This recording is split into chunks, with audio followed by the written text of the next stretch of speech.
Merhaba örgü severler. Bugün sizlere yazlık örgü projelerinizde kullanabileceğiniz çok zarif ve çok kolay bir modelle geldim. Şöyle yakından göstermek istiyorum. Tam mevsiminde örüp örüp kullanabileceğiniz bir model. Örmesi kolay derken şundan bahsediyorum. Sadece bir sırada örneği kurup devam ettirebiliyoruz. Yani çok kısa sürede örüp tamamlayabileceğiniz bir model. Peki bu modelle neler yapabiliriz? İki tane dikdörtgen parça örüp birleştirdiğinizde plaj elbisesi olarak kullanabilirsiniz. Makrome iplerle ya da kağıt iplerle ördüğünüzde plaj çantaları yapabilirsiniz. Bandanalar, pareolar, aklınıza gelebilecek pek çok ürünü bu modelle örebilirsiniz. Eğer hazırsanız hemen modelin detaylarına geçelim. Modelin detaylarına geçmeden önce kullandığım iplik ve tığ hakkında bilgi vermek istiyorum. Ben pamuklu iplik kullanarak çıkardım bu örneği ve 3 milim tığ kullandım. Ama sizin eliniz çok sıkıysa 3,5'da kullanabilirsiniz. Eliniz çok gevşekse 2,5'da kullanabilirsiniz. Benim yaptığım gibi küçük bir parçada deneyip nasıl durduğuna baktıktan sonra ipinizi ve tığınızı seçip daha sonra örneği kurmaya başlayabilirsiniz. Örnek hakkında şöyle bir detay vermek istiyorum. Örneğimiz 5 ve 5'in katlarından oluşuyor. Mesela siz bluz örmek istiyorsunuz. Kendi bedeninize göre, kullandığınız bir bluza göre ya da bedeninizi ölçtükten sonra zinciri o uzunlukta çekip ama saymalısınız. Yani 5 ve 5'in katları olacak şekilde zincirinizi çekmeniz gerekiyor. Şimdi hemen zincir çekerek biz de modelimizi kurmaya başlayalım. Ben yine küçük bir parça üzerinde göstereceğim size ama videonun içinde kollu bluz yapmak isterseniz, yani parçaları birleştirdikten sonra kol örerek uzatmak isterseniz onu da nasıl yapacağınızı video içinde bahsedeceğim size. Şimdi modeli kurmak için ben biraz zincir çekiyorum. Zincir çekmeye de bildiğiniz gibi tığımı ipin etrafında döndürüp ipimi geçiriyorum ve bu şekilde zincirimi çekiyorum. Örgüye yeni başlayanların bile örebileceği bir model. Dediğim gibi makrome iplerle plaj çantaları olur. Pamuklu ipliklerle yazlık bluzları olur. Artık ne örmek istiyorsanız bu modelle çok rahat bir şekilde örebileceksiniz. Ben küçük bir parçada örüp göstereceğim için 35 tane zincir çektim. Ama dediğim gibi siz istediğiniz genişlikte yapabilirsiniz. Son zincirden sonra 7 tane daha zincir çekiyorum. 6 ve 7 zincir çektim. Dörtlü trabzan olarak öreceğiz, ilerleyeceğiz bu modelde. O yüzden tığıma ipimi 2 kez doladım. Bu 7 zincir çekmiştik ya, 8. zincire tığımı batıyorum. İpimi çıkardım. Dörtlü trabzanı da şu şekilde yapıyorum. İlmeğin önce ilkini kapattım. Sonra ikisini birlikte, ikisini birlikte ve ikisini birlikte. Toplam 4 defada kapattım ve şöyle bir V oluşturmuş olduk. 3 zincir çektim ve aşağıdan sayıyorum. Trabzanı yaptığım zincirden sonraki 1, 2, 3, 4 zincir atlıyorum. 5. zincire batıp sık iğne ile kapattım. Tekrar 3 zincir. Tığıma ipimi 2 kez doladım. 2, 3, 4, 5. zincire yine dörtlü trabzan yapıyorum. İpimi geçirdim. 1, 2, 3 ve 4 defada kapattım. 5 zincir. Tığıma ipimi 2 kez doladım ve aynı noktaya batarak bir tane daha dörtlü trabzan yapıyorum. İlmeği önce birini kapattım, ikisini ve son ikisini de kapattım. Şöyle göstereyim. Kenarda bir tane yarım trabzan yapmış olduk. 3 zincirle araya sık iğne, tekrar 3 zincirle bir tane de V yaptık. Yani yarım trabzan değil, yarım V yapmış olduk. Şimdi yine 3 zincir ve sık iğne olarak devam edeceğiz. 3 zincir çekiyorum. Aşağıdan 4 tane zincir atlayacağım. 1, 2, 3, 4 tanesini atladım. 5.'ye sık iğne yapıyorum. 3 zincir. Tığıma ipimi 2 kez doladım. 3, 4, 5. zincire, yani 4 tane atlıyorum. 5. zincire yine dörtlü trabzan olarak ördüm. 5 zincir, 2 kez doladım ve aynı trabzanı yaptığım zincire batıp yine dörtlü trabzan yapıyorum. 3 zincir, 5. zincire yine sık iğne. 4, 5. zincire sık iğne olarak battım. Tekrar 3 zincir. Artık kenar geldiğim için tıpkı başta bir tane yarım V yapmıştık. Sonda da yarım V yapacağız. Tığıma ipimi 2 kez doladım. Yine 5. zincire dörtlü trabzan örüyorum. Normalde bu V'lerin içinde 5 tane zincir çekiyorduk. Kenarda yarım olduğu için 2 tane zincir çekip ipimi 2 kez doladım ve aynı noktaya yine dörtlü trabzan örüyorum.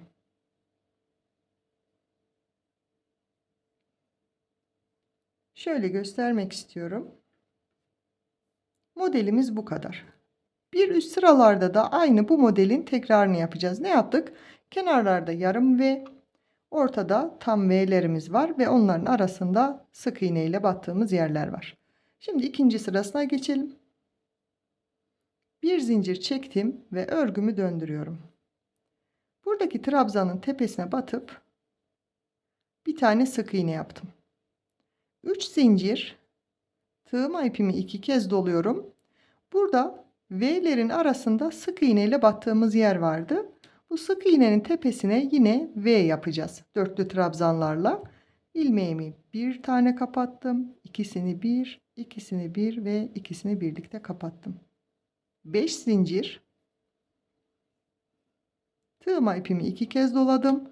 Aynı sık iğnenin tepesine yine dörtlü trabzan yapıyorum.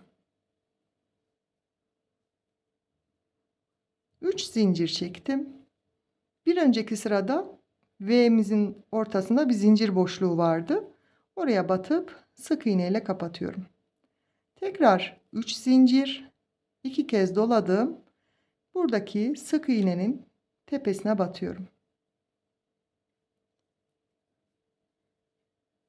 Bundan sonraki sıralarda da hep bu V'leri sık iğnelerin tepesine batarak yapacağız.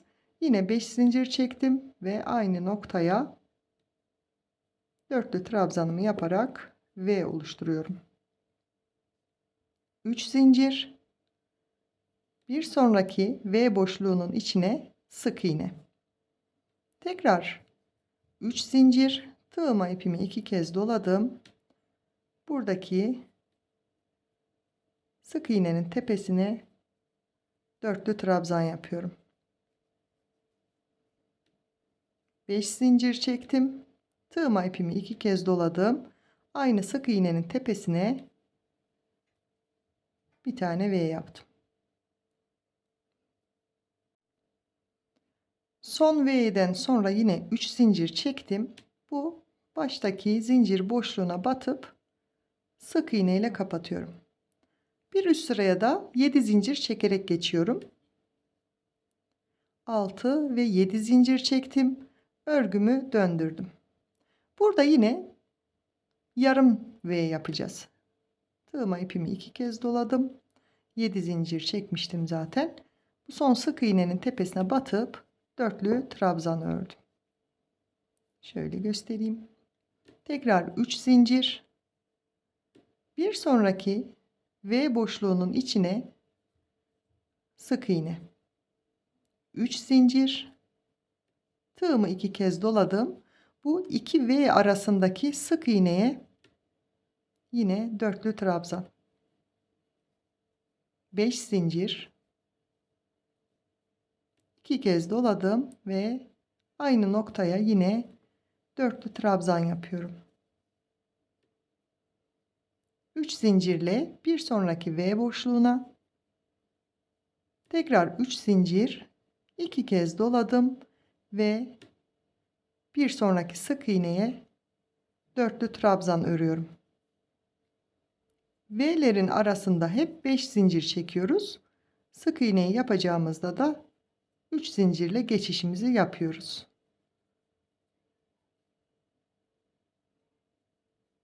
3 zincirle yine V boşluğuna battım. 3 zincir, tığıma ipimi 2 kez doladım. Sıranın başında sık iğne batmıştık bir önceki sırada. Bunun tepesine dörtlü trabzan. 2 zincir çektim. Çünkü kenarlarda yarım V yapıyorduk. 2 zincir çekip ipimi 2 kez doladım. Aynı noktaya yine dörtlü trabzan yaptım. Hemen şöyle göstereyim. Şöyle daha belirgin olsun. Gördüğünüz gibi bu kadar kolay bu modeli yapması. Tekrar bir üst sıraya nasıl geçtiğimizi göstereyim. Bir zincirle örgümü döndürdüm. İlk trabzanın tepesine sık iğne battım ve 3 zincir çekip tığıma 2 kez ipimi doluyorum. Hemen yanındaki sık iğne boşluğunun tepesine trabzan, 5 zincir, yine aynı noktaya trabzanımı örüyorum. Ve 3 zincirle bir sonraki boşluğun içine sık iğne yapıp 3 zincirle yine buraya da bir V yapacağız. Model hakkında göstereceklerim bu kadar. Gördüğünüz gibi.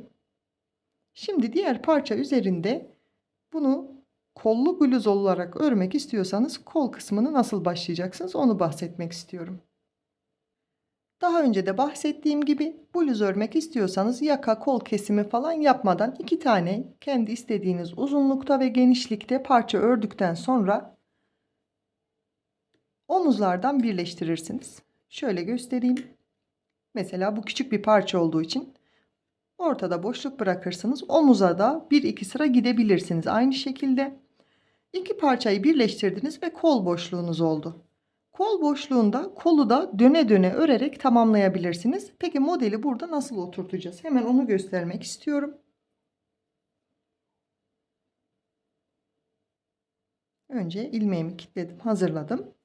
Aslında çok bir fark yok. Aynı burada yaptığımız gibi yapacağız ama bunun kol boşluğu olduğunu farz edip hemen modeli kuruyoruz.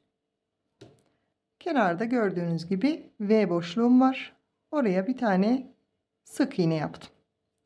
Ne yapıyorduk? 3 zincirle sık iğnelere trabzan yapıyorduk. Aynı burada da o şekilde V boşluğuna bir tane sık iğne ile tutturduktan sonra 3 zincir çektim. Tığıma ipimi 2 kez doladım. Burada hemen trabzanı yaptığım yere yine trabzan yapıyorum. 5 zincir. Tığıma ipimi 2 kez doladım. Aynı noktaya yine trabzan yaparak V oluşturmuş oldum. 3 zincir. Bir sonraki burada modelin kesiştiği yer var. Gördüğünüz gibi trabzanın hemen altında. Oraya yine sık iğne yapıyorum ve 3 zincirle 2 kez doladım. Bir sonraki trabzanın dibine yine dörtlü trabzan, 5 zincir ve yine aynı noktaya trabzan yapıyorum. Aslında model kendini belli ediyor. Bir tane buradaki kesişme yerine sık iğne ile batıyoruz. Bir sonrakine V yapıyoruz. Bu şekilde modeli döne döne tamamlıyoruz.